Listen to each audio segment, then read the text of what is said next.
ಸ್ನೇಹಿತರೆ, ಮೀಡಿಯಾ ಮಾಸ್ಟರ್ಸ್ಗೆ ಸ್ವಾಗತ ಸುಸ್ವಾಗತ.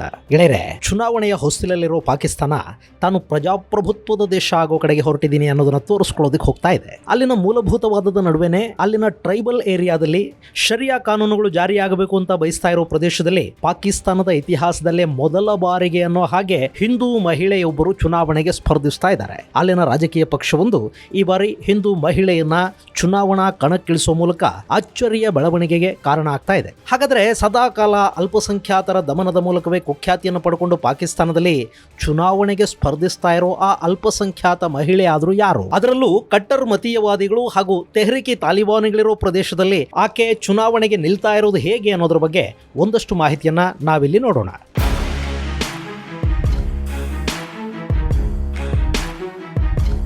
ಗೆಳೆಯರೆ, ಪಾಕಿಸ್ತಾನ ಅನ್ನೋದು ಭಾರತದ ಥರ ಸೆಕ್ಯುಲರ್ ದೇಶ ಅಲ್ಲ. ಅಲ್ಲಿ ಮುಸಲ್ಮಾನರು, ಅದರಲ್ಲೂ ಸುನ್ನಿ ಮುಸ್ಲಿಮರನ್ನ ಹೊರತುಪಡಿಸಿದ್ರೆ ಉಳಿದೆಲ್ಲರೂ ಕೂಡ 2 ಹಾಗೂ 3ನೇ ದರ್ಜೆಯ ಪ್ರಜೆಗಳೇ. ನಮ್ಮಲ್ಲಿರೋ ಹಾಗೆ ಅಲ್ಪಸಂಖ್ಯಾತರನ್ನ ಜೊತೆಗಿಟ್ಟುಕೊಂಡು ನಮ್ಮದು ಕಿತ್ಕೊಂಡು ಅವರಿಗೆ ಕೊಡುವಷ್ಟು ಒಳ್ಳೆ ಗುಣ ಪಾಕಿಸ್ತಾನದಲ್ಲಿ ಯಾರಿಗೂ ಇಲ್ಲ. ಇನ್ನಲ್ಲಿ ಶಿಯಾಗಳು ಮತ್ತು ಅಹಮದಿಯರನ್ನೇ ಕೀಳಾಗಿ ನೋಡ್ತಾರೆ. ಹೇಗಿರುವಾಗ ಹಿಂದೂ ಕ್ರೈಸ್ತರ ಪರಿಸ್ಥಿತಿ ಇನ್ನು ಹೇಗಿರಬಹುದು ಯೋಚನೆ ಮಾಡಿ. ಅಲ್ಲಿ ಹಿಂದೂ ಹಾಗೂ ಕ್ರಿಶ್ಚಿಯನ್ ಹೆಣ್ಣು ಮಕ್ಕಳನ್ನ ಬಲವಂತವಾಗಿ ಮುಸ್ಲಿಮರು ಹೊತ್ತೊಯ್ತಾರೆ. ಹಿಂದೂ ಮತ್ತು ಕ್ರೈಸ್ತರ ಆಸ್ತಿಗಳನ್ನ ಬಲವಂತವಾಗಿ ಕಿತ್ತುಕೊಳ್ಳಲಾಗುತ್ತೆ. ಒಂದು ವೇಳೆ ಅದಕ್ಕೆ ವಿರೋಧ ವ್ಯಕ್ತಪಡಿಸಿದ್ರೆ ಧರ್ಮ ನಿಂದನೆಯ ಕೇಸ್ ಹಾಕಿ ಜನರನ್ನ ಜೈಲಿಗೆ ತಳ್ಳಲಾಗುತ್ತೆ, ಅಥವಾ ಅಲ್ಲಿನ ಮತೀಯವಾದಿಗಳು ಹಿಂದೂ ಕ್ರೈಸ್ತರನ್ನ ಹೊಡೆದು ಕೊಲ್ತಾರೆ. ಪಾಕಿಸ್ತಾನದಲ್ಲಿರೋ ಹಿಂದೂ ದೇವಾಲಯಗಳನ್ನ ಕೆಡವಲಾಗ್ತಾ ಇದೆ. ಅಲ್ಲಿನ ಸಾಕಷ್ಟು ದೇವಾಲಯಗಳನ್ನ ಈಗಾಗಲೇ ಕೆಡವಿ ಮನೆ, ಶಾಪಿಂಗ್ ಕಾಂಪ್ಲೆಕ್ಸ್ ಗಳನ್ನ ಕಟ್ಟಿಕೊಂಡಿದ್ದಾರೆ. ಶತಮಾನಗಳ ಇತಿಹಾಸವನ್ನ ಹೊಂದಿರೋ ದೇವಸ್ಥಾನಗಳನ್ನ ಕೇವಲ ಕಾಫಿ ಶಾಪ್ಗಳನ್ನ ನಿರ್ಮಾಣ ಮಾಡೋದಕ್ಕೆ ಕೆಡವುತ್ತಾ ಇದ್ದಾರೆ. ಇದು ಸದ್ಯಕ್ಕಲ್ಲಿನ ಹಿಂದೂಗಳ ಪರಿಸ್ಥಿತಿ. ಹಾಗಂತ ಅಲ್ಲಿ ಯಾವ ಹಿಂದೂನು ಕ್ಷೇಮವಾಗಿಲ್ವಾ? ಅಲ್ಲಿ ಕೂಡ ಬೆರಳೆಣಿಕೆಯಷ್ಟು ಶ್ರೀಮಂತ ಹಾಗೂ ಅಲ್ಲಿನ ರಾಜಕಾರಣದಲ್ಲಿ ಗುರುತಿಸಿಕೊಂಡಿರುವ ಪ್ರಭಾವಿ ಹಿಂದೂಗಳು ಇದ್ದಾರೆ. ಅವರು ನೆಮ್ಮದಿಯ ಜೀವನ ನಡೆಸ್ತಾ ಇದ್ದಾರೆ ಅನ್ನೋದಕ್ಕಿಂತ ಇನ್ನಿತರ ಬಡ ಹಿಂದೂ ಕುಟುಂಬಗಳಿಗಿಂತ ನೆಮ್ಮದಿಯ ಜೀವನವನ್ನ ಅವರು ಮಾಡ್ತಾ ಇದ್ದಾರೆ. ಅದಕ್ಕೆ ಕಾರಣ ಅವ್ರ ಬಳಿ ಇರೋ ಹಣ ಹಾಗೂ ಅವರ ಸೋಷಿಯಲ್ ಸ್ಟೇಟಸ್. ಇಂಥ ಕುಟುಂಬಗಳು ಸಿಂಧ್ ಹಾಗೂ ಬಲೂಚ್ ಪ್ರಾಂತದಲ್ಲಿ ಹೆಚ್ಚಾಗಿದ್ದು, ಪಂಜಾಬ್ ಹಾಗೂ ಖೈಬರ್ ಪಖ್ತೂನ್ಖ್ವಾದಲ್ಲಿ ಇವರ ಸಂಖ್ಯೆ ಸ್ವಲ್ಪ ಕಡಿಮೆ. ಅದರಲ್ಲೂ ಈ ಖೈಬರ್ ಪಖ್ತೂನ್ಖ್ವಾ ಅನ್ನೋದು ಇವತ್ತು ಭಯೋತ್ಪಾದಕರ ಮೂಲ ತಾಣವಾಗಿ ಬದಲಾಗ್ತಾ ಇರೋದ್ರಿಂದ ಅಲ್ಲಿ ಹಿಂದೂಗಳ ಪರಿಸ್ಥಿತಿ ತುಂಬಾ ಚೆನ್ನಾಗೇನಿಲ್ಲ. ಆದ್ರೆ ಈಗ ಅದೇ ಖೈಬರ್ ಪಖ್ತೂನ್ಖ್ವಾದಲ್ಲಿ ಬಹುದೊಡ್ಡ ಅಚ್ಚರಿಯೊಂದು ನಡೀತಾ ಇದೆ. ಅಲ್ಲಿನ ಹಿಂದೂ ಹೆಣ್ಣು ಮಗಳು ಈ ಬಾರಿಯ ಚುನಾವಣೆಗೆ PPP ಪಕ್ಷದಿಂದ ಸ್ಪರ್ಧೆ ಮಾಡ್ತಾ ಇದ್ದಾರೆ. ಅವರ ಹೆಸರು ಸವೀರಾ ಪ್ರಕಾಶ್.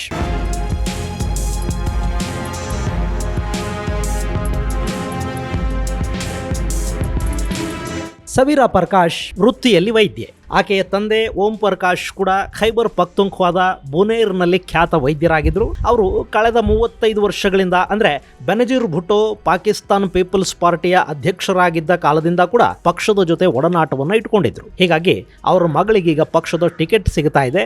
ಆಕೆ ಬುನೇರ್ನಿಂದ PPP ಅಭ್ಯರ್ಥಿಯಾಗಿ ನಾಮಪತ್ರವನ್ನು ಸಲ್ಲಿಸಿದ್ದಾರೆ. ಇನ್ನು ಸವೀರಾ ಪ್ರಕಾಶ್ ಸ್ಪರ್ಧೆಗೆ ಬುನೇರ್ನ ಸಾಕಷ್ಟು ಜನ ಬೆಂಬಲವನ್ನು ಕೂಡ ವ್ಯಕ್ತಪಡಿಸ್ತಾ ಇದ್ದು, ಅಲ್ಲಿನ ಸೋಷಿಯಲ್ ಮೀಡಿಯಾ ಇನ್ಫ್ಲೂಯೆನ್ಷಿಯರ್ ಕೂಡ ಆಗಿರುವ ಇಮ್ರಾನ್ ನೌಶದ್ ಖಾನ್ ಸವೀರಾ ಪ್ರಕಾಶ್ಗೆ ಸಂಪೂರ್ಣ ಬೆಂಬಲವನ್ನ ವ್ಯಕ್ತಪಡಿಸಿ ವಿಡಿಯೋಗಳನ್ನ ಮಾಡ್ತಾ ಇದ್ದಾರೆ. 1947ರಿಂದ, ಅಂದ್ರೆ ಈ ಬುನೇರ್ ಅನ್ನೋದು ಪಾಕಿಸ್ತಾನದ ಭಾಗ ಆದ ದಿನದಿಂದ ಕೂಡ ಇಲ್ಲಿ ಹಿಂದೂ ಮಹಿಳೆ ಅಲ್ಲ, ಮುಸ್ಲಿಂ ಮಹಿಳೆ ಕೂಡ ಚುನಾವಣೆಗೆ ಸ್ಪರ್ಧೆ ಮಾಡೋದು ಸಾಧ್ಯ ಆಗಿರಲಿಲ್ಲ. ಹೀಗಿರುವಾಗ ಈ ಭಾಗದಿಂದ ಹಿಂದೂ ಮಹಿಳೆಯೊಬ್ಬರು ಚುನಾವಣೆಗೆ ನಿಲ್ತಾ ಇದ್ದಾರೆ ಅಂದ್ರೆ ಅದು ನಿಜಕ್ಕೂ ಹೆಮ್ಮೆಯ ವಿಷಯ. ಹೀಗಾಗಿ ನಾವಿವರನ್ನ ಬೆಂಬಲಿಸ್ತೀವಿ ಅಂತ ನೌಶಾದ್ ಹೇಳ್ಕೊಂಡಿದ್ದಾರೆ. ಇದಲ್ಲದೆ ಖೈಬರ್ ಪಖ್ತೂನ್ಖ್ವಾದ ಕ್ವಾಮಿ ವತನ್ ಪಕ್ಷದ ನಾಯಕ ಕೂಡ ಆಗಿರುವ ಸಲೀಂ ಖಾನ್ ಸವೀರಾಗೆ ಬೆಂಬಲವನ್ನು ವ್ಯಕ್ತಪಡಿಸಿದ್ದಾರೆ. ಹೇಳಿ ಕೇಳಿ ಖೈಬರ್ ಪಖ್ತೂನ್ಖ್ವಾ ಅನ್ನೋದು ಬುಡಕಟ್ಟು ಜನ ಹೆಚ್ಚಾಗಿರುವ ಪ್ರದೇಶ. ಅಲ್ಲಿ ಪಠಾಣರದ್ದೇ ಕಾರುಬಾರು. ಅಲ್ಲದೆ ಈ ಪ್ರದೇಶದಲ್ಲಿ ತಾಲಿಬಾನಿಗಳು, ತೆಹ್ರಿಕೆ ತಾಲಿಬಾನಿಗಳು, ಐಸಿಸ್ ಉಗ್ರರು ಸೇರಿದ ಹಾಗೆ ಪಾಕ್ನಲ್ಲಿರೋ ಸಾಕಷ್ಟು ಮೂಲಭೂತವಾದಿ ಭಯೋತ್ಪಾದಕ ಸಂಘಟನೆಗಳು ಕೆಲಸ ಮಾಡ್ತಾ ಇವೆ. ಅವರೆಲ್ಲ ಕೂಡ ಕಟ್ಟರ್ ಇಸ್ಲಾಂ ಅನ್ನು ಫಾಲೋ ಮಾಡೋದಕ್ಕೆ ಬಯಸ್ತಾರೆ. ಪಾಕಿಸ್ತಾನದಲ್ಲಿ ಶರಿಯಾ ಕಾನೂನು ಜಾರಿಗೆ ಬರಬೇಕು ಅಂತ ಅವರು ಹೋರಾಟವನ್ನು ಮಾಡ್ತಾ ಇದ್ದಾರೆ. ಮುಸ್ಲಿಂ ಹೆಣ್ಣು ಮಕ್ಕಳೇ ಮನೆಗಳಿಂದ ಹೊರ ಬರಬಾರದು ಅನ್ನೋದು ಅವರ ಅಭಿಪ್ರಾಯ. ಹೀಗಿರುವಾಗ ಇಂಥ ಜಾಗದಲ್ಲಿ ಹಿಂದೂ ಹೆಣ್ಣು ಮಗಳು ಎಲೆಕ್ಷನ್ಗೆ ಸ್ಪರ್ಧೆ ಮಾಡ್ತಾ ಇರೋದು ನಿಜಕ್ಕೂ ಅಚ್ಚರಿಯನ್ನ ಮೂಡಿಸುವ ವಿಷಯ. ಅಲ್ಲಿ ಆಕೆಗೆ ಗೆಲುವು ಸಿಗುತ್ತೋ ಬಿಡುತ್ತೋ, ಆದ್ರೆ ಆಕೆಯ ಸ್ಪರ್ಧೆ ಖೈಬರ್ ಪಖ್ತೂನ್ಖ್ವಾದ ರಾಜಕೀಯ ಚಿತ್ರಣವನ್ನ, ಅಲ್ಲಿನ ಸಾಮಾಜಿಕ ಅಭಿಪ್ರಾಯವನ್ನ ಬದಲಾಯಿಸ್ತಾ ಇದೆ ಅನ್ನೋದಂತೂ ಸುಳ್ಳಲ್ಲ.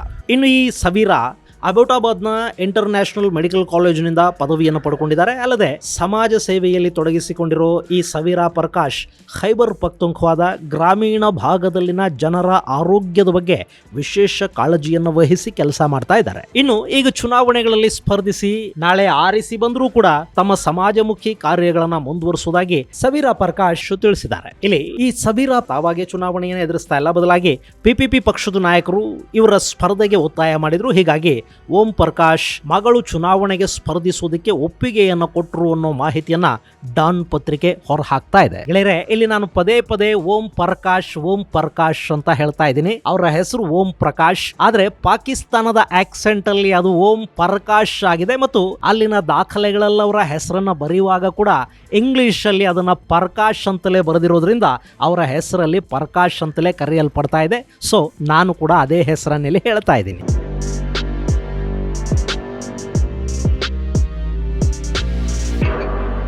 ಇನ್ನು ಈಗಾಗಲೇ ಪಾಕಿಸ್ತಾನದಲ್ಲಿ ಚುನಾವಣೆಯ ಕಾವು ಹೆಚ್ಚಾಗ್ತಾ ಇದೆ. ನವಾಜ್ ಶರೀಫ್ ಅವರ ಪಾಕಿಸ್ತಾನ ಮುಸ್ಲಿಂ ಲೀಗ್, ಬಿಲಾವಲ್ ಭುಟ್ಟೋ ಜರದಾರಿ ನೇತೃತ್ವದ ಪಾಕಿಸ್ತಾನ್ ಪೀಪಲ್ಸ್ ಪಾರ್ಟಿ, ಇಮ್ರಾನ್ ಖಾನ್ ಅವರ ಪಾಕಿಸ್ತಾನ್ ತೆಹರಿಕೆ ಇನ್ಸಾಫ್ ಪಕ್ಷಗಳು ಈ ಚುನಾವಣೆಯಲ್ಲಿ ಪೈಪೋಟಿಯನ್ನು ನಡೆಸ್ತಾ ಇವೆ. ಇದರ ಜೊತೆಗೆ ಅಲ್ಲಿನ ಸ್ಥಳೀಯ ಪಕ್ಷಗಳು ಕೂಡ ಸ್ಪರ್ಧೆಯಲ್ಲಿವೆ. ಅವುಗಳನ್ನ ಮುಲ್ಲಾಗಳು ಬೆಂಬಲಿಸ್ತಾರೆ. 2024 ಫೆಬ್ರವರಿ 8ನೇ ತಾರೀಕು ನಡೆಯಲಿರುವ ಈ ಚುನಾವಣೆ ಅಲ್ಲಿ ಸಾಕಷ್ಟು ಕುತೂಹಲವನ್ನು ಕೂಡ ಉಂಟು ಮಾಡಿದ್ದು, ನವಾಜ್ ಶರೀಫ್ ಈ ಬಾರಿ ಪ್ರಧಾನಿ ಆಗಬಹುದು ಅಂತ ಹೇಳಲಾಗ್ತಾ ಇದೆ. ಯಾಕೆಂದ್ರೆ ನವಾಜ್ ಬೆಂಬಲಕ್ಕೆ ಅಮೆರಿಕ ನಿಂತಿದೆ. ಇನ್ನು ಇಲ್ಲಿ ಇಮ್ರಾನ್ ಖಾನ್ ಪಾರ್ಟಿ ಕೂಡ ಕಣದಲ್ಲಿರುತ್ತೆ. ಜೈಲಲ್ಲಿದ್ದ ಇಮ್ರಾನ್ ಖಾನ್ಗೆ ಇತ್ತೀಚೆಗಷ್ಟೇ ಜಾಮೀನು ಸಿಕ್ಕಿದೆ.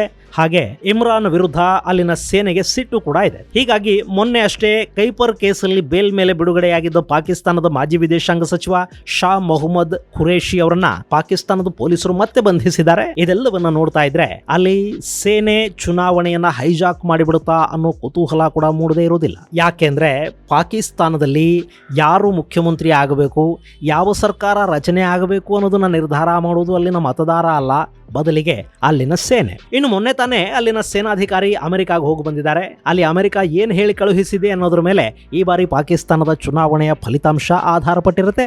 ಇದರ ಜೊತೆಗೆ ಈ ಬಾರಿಯಲ್ಲಿ ಭಾರತದ ಮೋಸ್ಟ್ ವಾಂಟೆಡ್ ಉಗ್ರ ಲಷ್ಕರ್ ಎ ತೈಬಾದ ಮುಖ್ಯಸ್ಥ ಹಫೀಜ್ ಸಯೀದ್ ಕೂಡ ಚುನಾವಣೆಗೆ ತನ್ನ ಅಭ್ಯರ್ಥಿಗಳನ್ನ ಕಣಕ್ಕಿಳಿಸ್ತಾ ಇದ್ದಾನೆ. ಪಾಕಿಸ್ತಾನದ ನಸೀಬು ಕೆಟ್ಟರೆ ಅಲ್ಲಿ ಭಯೋತ್ಪಾದಕ ಸಂಘಟನೆಗಳ ಸದಸ್ಯರು ಕೂಡ ಪಾರ್ಲಿಮೆಂಟ್ ಅಲ್ಲಿರ್ತಾರೆ.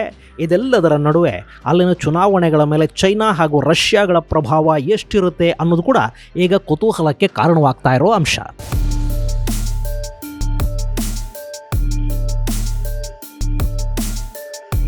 ಇನ್ನು ಈಗಾಗಲೇ ನವಾಜ್ ಶರೀಫ್ ಕೂಡ ನಾಮಪತ್ರವನ್ನು ಸಲ್ಲಿಸಿದ್ದಾರೆ. ಈ ಚುನಾವಣೆಯಲ್ಲಿ ಪಾಕಿಸ್ತಾನದಲ್ಲಿ ಪ್ರಜಾಪ್ರಭುತ್ವದ ಮರುಸ್ಥಾಪನೆ ಆಗಲಿದೆ ಅನ್ನೋ ಮಾತುಗಳನ್ನ ನವಾಜ್ ಶರೀಫ್ ಹೇಳ್ತಾ ಇರೋದು ಈ ಶತಮಾನದ ಜೋಕ್ ಥರ ಕೇಳಿಸ್ತಾ ಇದೆ. ಯಾಕೆಂದ್ರೆ ಅದು ಪಾಕಿಸ್ತಾನ. ಆ ದೇಶದ ಇತಿಹಾಸದಲ್ಲೇ ಯಾವತ್ತೂ ಯಾವ ಸರ್ಕಾರವು ಪೂರ್ಣಾವಧಿಯ ಆಡಳಿತವನ್ನ ನಡೆಸೋದಕ್ಕೆ ಸಾಧ್ಯ ಆಗಿಲ್ಲ. ಯಾವ ಪ್ರಧಾನಮಂತ್ರಿಗೂ ಅಲ್ಲಿ ಅವಧಿಯನ್ನ ಪೂರ್ಣಗೊಳಿಸೋದಕ್ಕೆ ಸೇನೆ ಬಿಟ್ಟಿಲ್ಲ. ಒಂದು ಕಾಲಕ್ಕೆ ಪಾಕಿಸ್ತಾನದಲ್ಲಿ ಪ್ರಜಾಪ್ರಭುತ್ವ ಅನ್ನೋದು ಆಗಾಗ ಬಂದು ಹೋಗ್ತಾ ಇದ್ದ ಅತಿಥಿಯಾಗಿತ್ತು. ಅಲ್ಲಿ ಸೇನೆ ಅಧಿಕಾರವನ್ನ ತನ್ನ ಕೈಗೆ ತಗೊಂಡು ಆಡಳಿತವನ್ನ ನಡೆಸ್ತಾ ಇತ್ತು. ಈಗ ಪಾಕಿಸ್ತಾನದಲ್ಲಿ ಹೈಬ್ರಿಡ್ ಡೆಮೋಕ್ರಸಿ ಶುರುವಾಗಿದೆ. ಪಾಕಿಸ್ತಾನದ ಸೇನೆ ಈ ಹಿಂದಿನ ಹಾಗೆ ತಾನೇ ಅಧಿಕಾರವನ್ನು ವಹಿಸಿಕೊಳ್ಳೋದಿಕ್ಕೆ ಹೋಗ್ತಾ ಇಲ್ಲ, ಬದಲಿಗೆ ಅಲ್ಲಿನ ಸರ್ಕಾರಗಳನ್ನ ತಲೆ ಕೆಳಗು ಮಾಡಿ ತನಗೆ ಯಾರು ಬೇಕು ಅವರನ್ನ ಅಧಿಕಾರದ ಗದ್ದುಗೆಯ ಮೇಲೆ ಕೊಡಿಸುತ್ತೆ. ಚುನಾವಣೆಯ ಫಲಿತಾಂಶಗಳೇ ಬದಲಾಗುವ ಹಾಗೆ ಮಾಡುತ್ತೆ. ಒಟ್ಟಾರೆ ಸೇನಾ ಮುಖ್ಯಸ್ಥ ತನಗೆ ಬೇಕಾದ ಕೈಗೊಂಬೆಯೊಂದನ್ನು ತಂದು ಅಲ್ಲಿ ಸಿಂಹಾಸನದ ಮೇಲೆ ಕೂಡಿಸಿ ತಾನು ಹಿಂದೆ ನಿಂತು ಆಳ್ವಿಕೆಯನ್ನ ನಡೆಸ್ತಾನೆ. ಅಕಸ್ಮಾತ್ ಆ ಕೈಗೊಂಬೆ ಬೇಡ ಅನ್ಸಿದ್ರೆ ಕೆಲ ಬಾರಿ ನಿರ್ದಾಕ್ಷಿಣ್ಯವಾಗಿ ರಾಜಕಾರಣಿಗಳ ಕೊಲೆಗಳನ್ನ ಮಾಡಿಸೋದು ಕೂಡ ಇದೆ. 2008ರಲ್ಲಿ ಅವತ್ತಿನ ಪಾಕಿಸ್ತಾನದ ಅಧ್ಯಕ್ಷ ಪರ್ವೇಜ್ ಮುಷರಫ್ ಪಾಕಿಸ್ತಾನದಲ್ಲಿ ಚುನಾವಣೆಗಳನ್ನು ನಡೆಸೋದಕ್ಕೆ ಮುಂದಾದ. ಹೀಗಾಗಿ ವಿದೇಶದಲ್ಲಿದ್ದ ಪಿಪಿಪಿ ನಾಯಕಿ ಬೆನಜೀರ್ ಭುಟ್ಟೋ 2007ರಲ್ಲೇ ಪಾಕಿಸ್ತಾನಕ್ಕೆ ಬಂದ್ರು.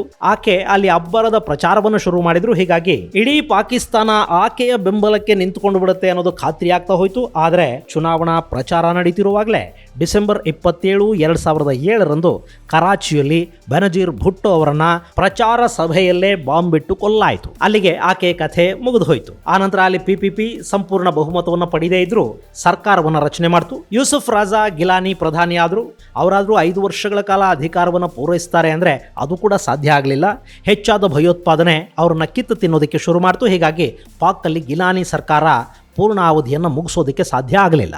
ಇನ್ನು ಅದಾದ ಬಳಿಕ 2013ರಲ್ಲಿ ಮತ್ತೆ ಚುನಾವಣೆಗಳು ನಡೆದವು. ಆ ಚುನಾವಣೆಯಲ್ಲಿ ನವಾಜ್ ಶರೀಫ್ ಅಧಿಕಾರವನ್ನು ಪಡೆದ್ರು. ಆದರೆ ಶರೀಫ್ ಅಧಿಕಾರಕ್ಕೆ ಬರ್ತಿದ್ದ ಹಾಗೆ ಸೇನೆಯ ಮೇಲೆ ಕಂಟ್ರೋಲ್ ತಗೊಳ್ಳೋ ಪ್ರಯತ್ನಕ್ಕೆ ಮುಂದಾದರು. ಅಲ್ಲದೆ ಮಾಜಿ ಸೇನಾ ಮುಖ್ಯಸ್ಥ ಹಾಗೂ ಪಾಕ್ನ ಮಾಜಿ ಅಧ್ಯಕ್ಷ ಕೂಡ ಆಗಿದ್ದ ಪರ್ವೇಜ್ ಮುಷರಫ್ ವಿರುದ್ಧ ಪ್ರಕರಣಗಳು ದಾಖಲಿಸುವ ಪ್ರಯತ್ನಗಳು ನಡೆದವು. ಇದು ಶರೀಫ್ಗೆ ತಿರುಗುಬಾಣ ಆಯಿತು. ಅಲ್ಲಿ ಸೇನೆಯ ವಿರುದ್ಧ ಒಂದೇ ಒಂದು ಮಾತು ಕೂಡ ಆಡೋ ಹಾಗಿಲ್ಲ. ಅಂಥದ್ರಲ್ಲಿ ಮಾಜಿ ಸೇನಾಧಿಕಾರಿಯ ವಿರುದ್ಧ ಪ್ರಕರಣಗಳನ್ನ ದಾಖಲಿಸಿದ್ರೆ ಸೇನೆ ಸುಮ್ಮನಿರುತ್ತಾ? ಅಲ್ಲಿ ನವಾಜ್ ಶರೀಫ್ ಯಾರನ್ನ ನಂಬಿದ್ರೋ ಅವರೇ ಶರೀಫ್ಗೆ ಕೈ ಕೊಟ್ರು. ನವಾಜ್ ಅಧಿಕಾರದಲ್ಲಿರುವಾಗಲೇ ಅವರ ವಿರುದ್ಧ ಹಲವಾರು ಆರೋಪಗಳು ಕೇಳಿ ಬಂದವು.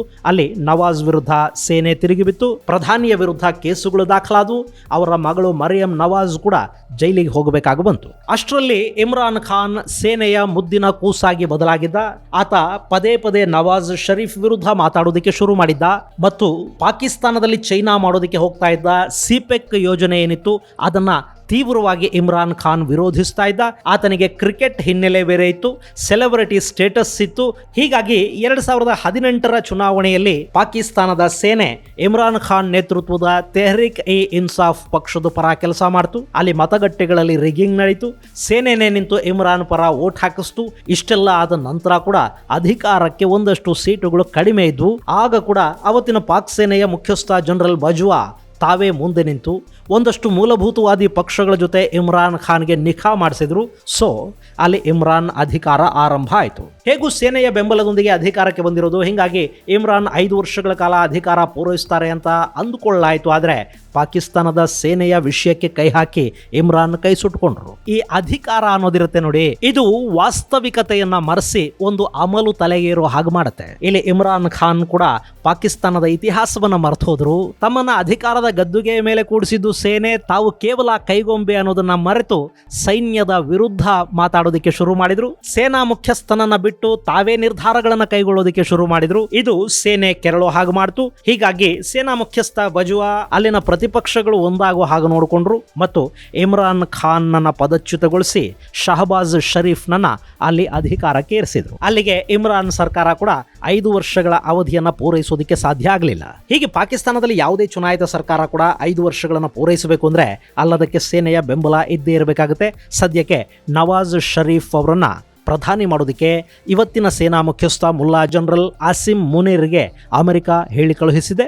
ಹೀಗಾಗಿ ಅದನ್ನು ಮುನೀರ್ ಮಾಡ್ತಾನಾ ಅನ್ನೋದನ್ನ ಕಾದು ನೋಡಬೇಕು. ಒಟ್ಟಲ್ಲಿ ಪಾಕಿಸ್ತಾನದಲ್ಲಿ ಸಂಪೂರ್ಣ ಪ್ರಜಾಪ್ರಭುತ್ವ ಅನ್ನೋದು ಸಾಧ್ಯ ಆಗದೇ ಇರೋ ಮಾತು ಅನ್ನೋದಕ್ಕೆ ಅಲ್ಲಿ ಸಾಕಷ್ಟು ಉದಾಹರಣೆಗಳು ನಮಗೆ ನೋಡೋದಕ್ಕೆ ಸಿಗುತ್ತವೆ.